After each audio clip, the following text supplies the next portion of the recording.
Hi everyone!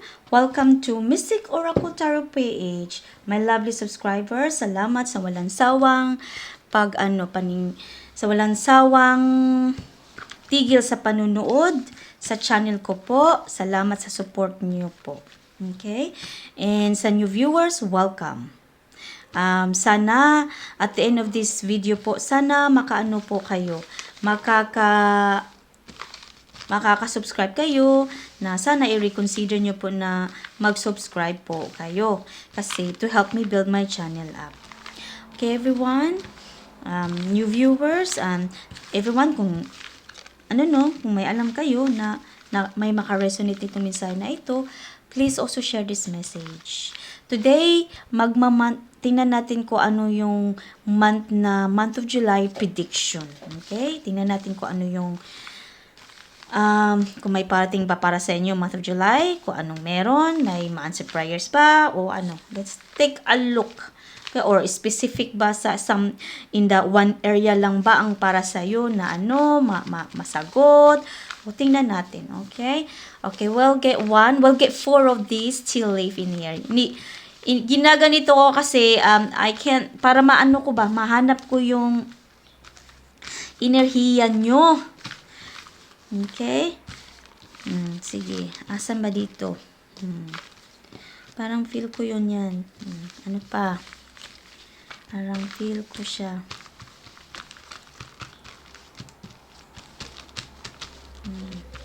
Parang feel ko yan. Yan. Okay. 4 lang kunin natin kasi pag marami kasi, hindi maganda kasi, hindi, siya yung energy mo, hindi totoo yung energy pag marami.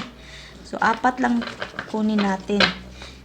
Okay, yun yung sinabi sa akin na energy, 4 lang daw. So, 4 ang kukunin natin. So, kuha tayo nito. Meron tayong tea leaf. Meron tayong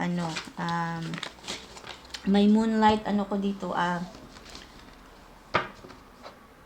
may moon magic ako, sorry. May moon magic tarot card ako dito, okay? Kasandali po, ha? Ayan.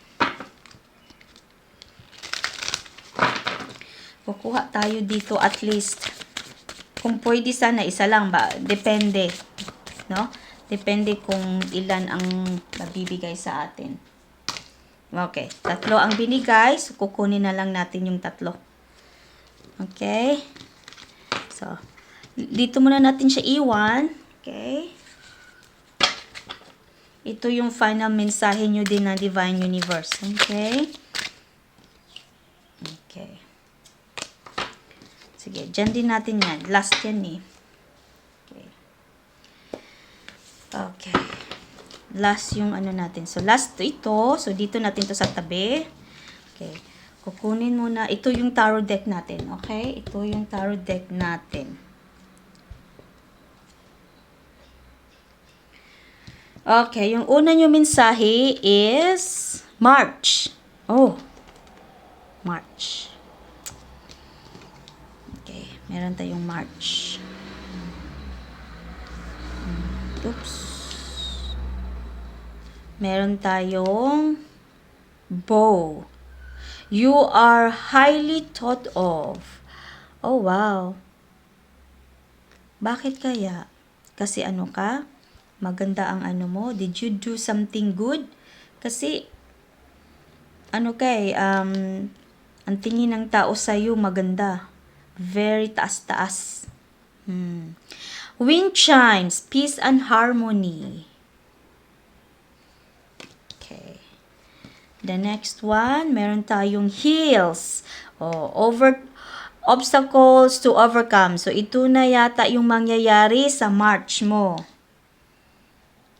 Ito yung mangyayari on March para to sa iyo sa March. You're gonna be taas ng pananaw ng tao sa iyo. You will get your peace and harmony. Ma-overcome mo na yung mga problema mo by March. Okay? We'll take a look your moon magic. Meron tayong full moon.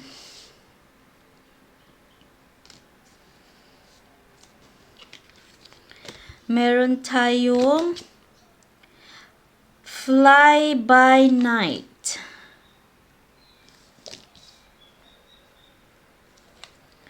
Meron tayong moon dust. Okay.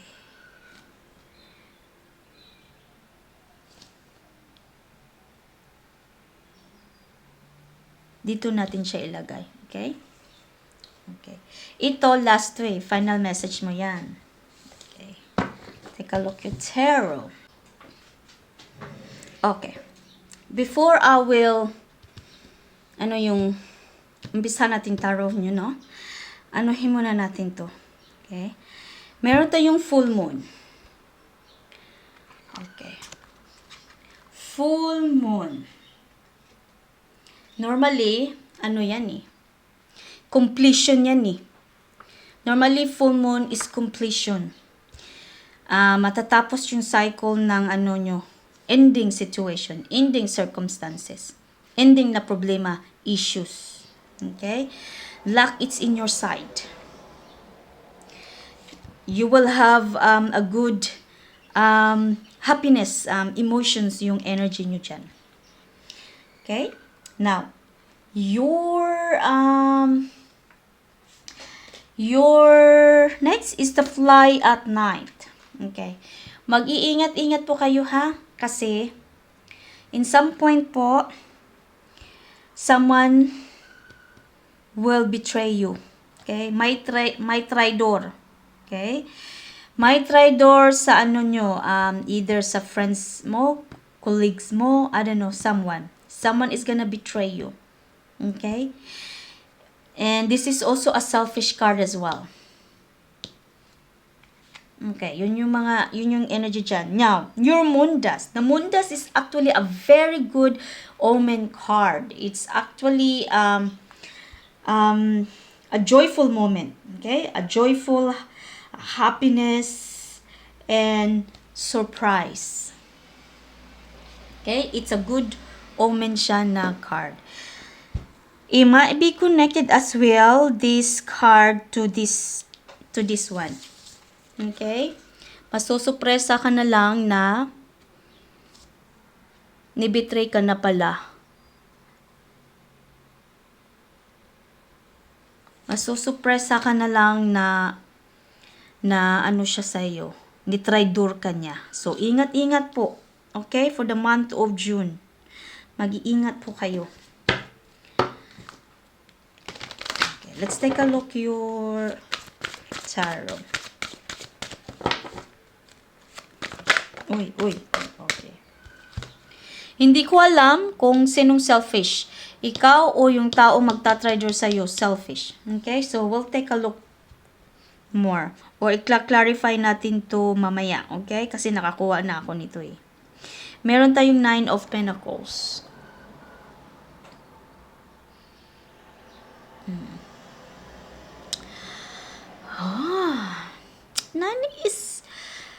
Nine of Pentacles, it's also maganda. Okay? 9 of Pentacles, normally, it's something to do with money. Okay? Maganda ang flow ng pera mo. Siguro, itong tao to selfish, naging selfish, tatradorin ka kasi nagsiselos. Kasi maganda ang, pera, kapirahan mo. Hindi yung flow ng pera mo, maganda, hindi ka nauubusan. Kaya nagsiselo siya sa'yo. Siguro yun. No? Can you please clarify this, who's selfish? Is it someone na mag-traitor sa kanya? Tatraidorin siya? O siya ba ang may Sino bang naka-resonate ito ang ang selfish? So, take a look. Meron tayong Knight of Wands.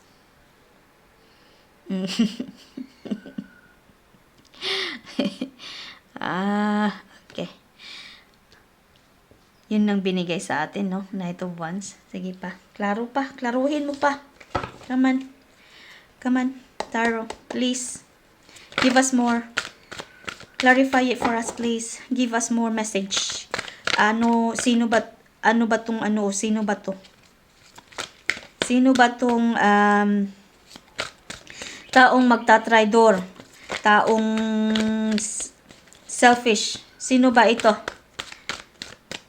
Kaibigan ba to? Family? O ang naka-resonate nito? Yung binabasa ko. Okay. Please clarify it for us. Please.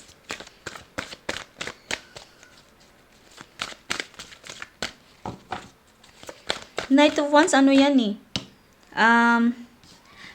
May letter ka na marireceive.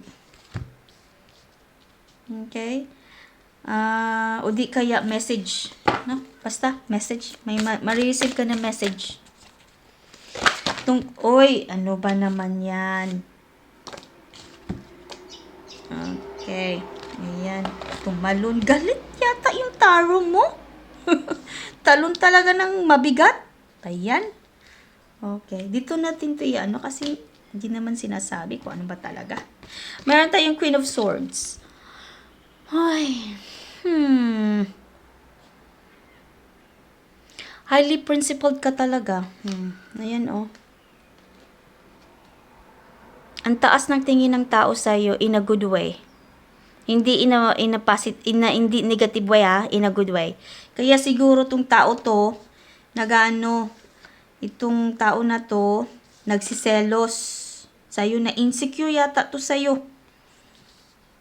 Itong taong ito. I don't think it's you. I think it's someone. Dahil sa pera mo.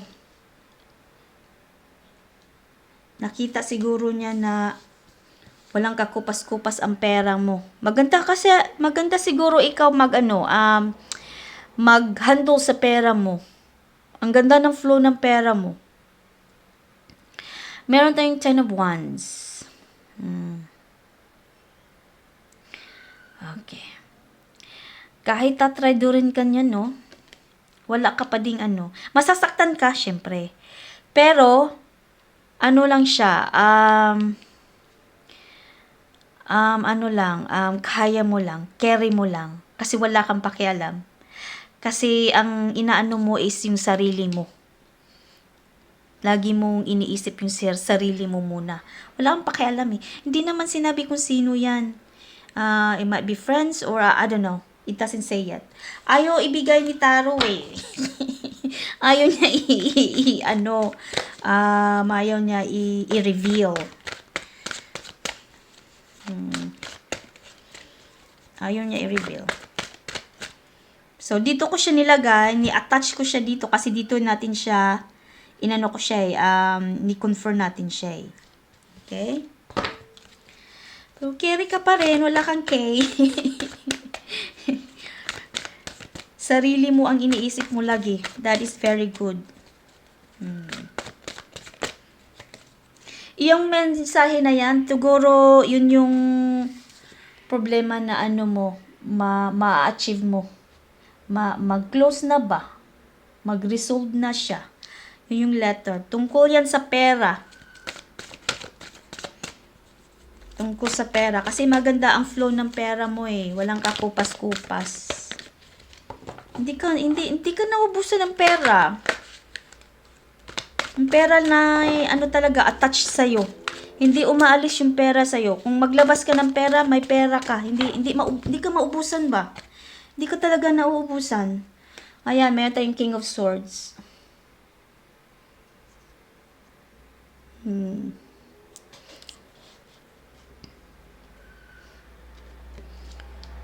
Okay. King of Swords. Ang ganda na, sandali po yung tissue ko box muna. Ko muna move. Okay. King of Swords. Okay. Kahit yung selfish na tao na to, no, nini-judge ka eh, kasi insecure siya. Sinisiraan ka niya behind your back. Super judgmental to siya na tao. So, stay away from that person, okay? Kung sino man yan. At saka, wag kang mag-pay attention yan. Kasi lang yan, mawawala din yan. Matahimik din ang sitwasyon na yan, tatahimik din. Magiging ka din, yung situation na yan, yung sino man yung nag-insist yung nagsiselo sa no, maano din yan, mawawala din yan. You will get your peaceful and harmony. Nagsiselos lang kasi yan, mawawala din yan.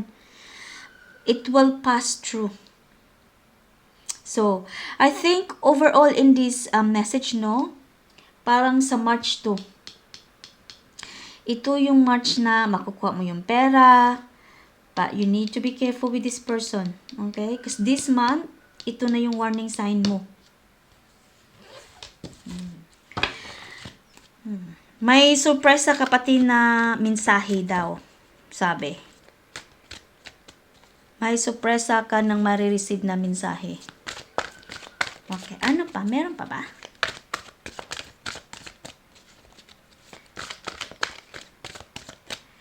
Meron pa ba divine spirits? Parang yung energy mo no, parang ano na, parang nag-calm down siya, nag-relax. Hindi ko siya makunik.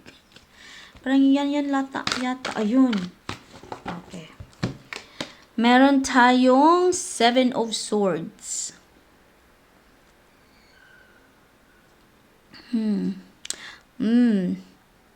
Kilala mo to yung person na to, yung tao na to, kilala mo. So, stay on your guard kasi this person is very cunning. Maganda siya sa ano mo, sa harap mo, pero pagtalikod, grabe ka. Tingnan mo yung swords niya. Yung swords na yan, grabe ang ano niya sa'yo, stab. Talagang sira ang pangalan mo, prinsipyo mo. Kasi nagsiselos nga, insecure. Okay? Yung sinasabi dyan.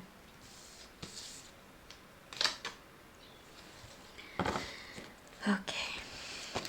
Uy, ayun. 5 of Pentacles.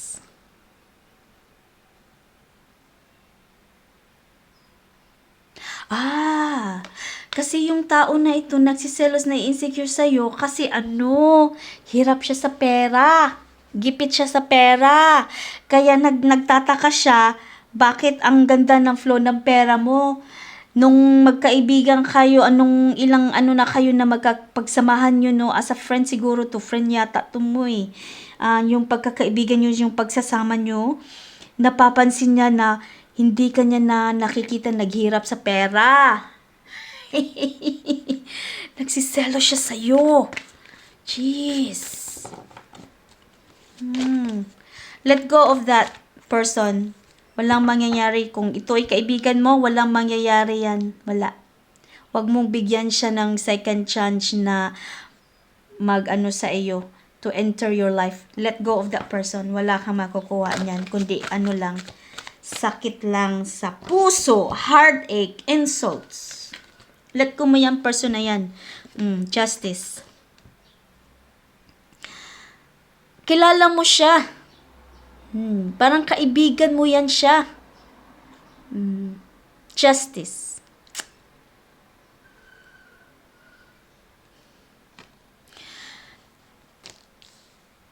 Malalaman mo ang katotohanan kasi according to your tarot, to your reading, no? Energy mo, bibigyan ka ng hindi lang sign, but makukot mo siya na tatraydurin ka niya. Sinisiraan ka. Ikaw mismo, ma-find out mo na siya pala ang nagsira sa'yo. Ikaw mismo makatuklas. Kasi, masisense mo that there's something wrong.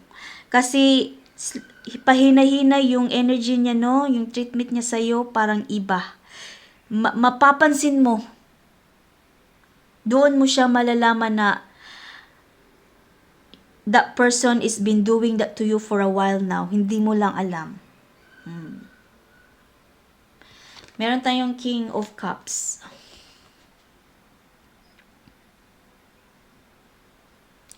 Okay. Parang lalaki, nagsiselos sa'yo. Parang lalaki, silos na silos sa'yo dahil sa pera.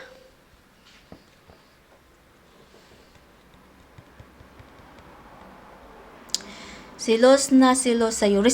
Nirespeto po na, yung, nirespeto mo naman yung pagkatao niya. You respected this person, pero ginawa ka na hindi nakikita sa yung, po, sandali. Yan. Lagi na natin ng ganyan, okay? Nirespeto mo naman pala tong lalaki na ito, tapos ganun lang pala ang treatment niya sa'yo dahil sa pera, nagsiselo siya sa'yo.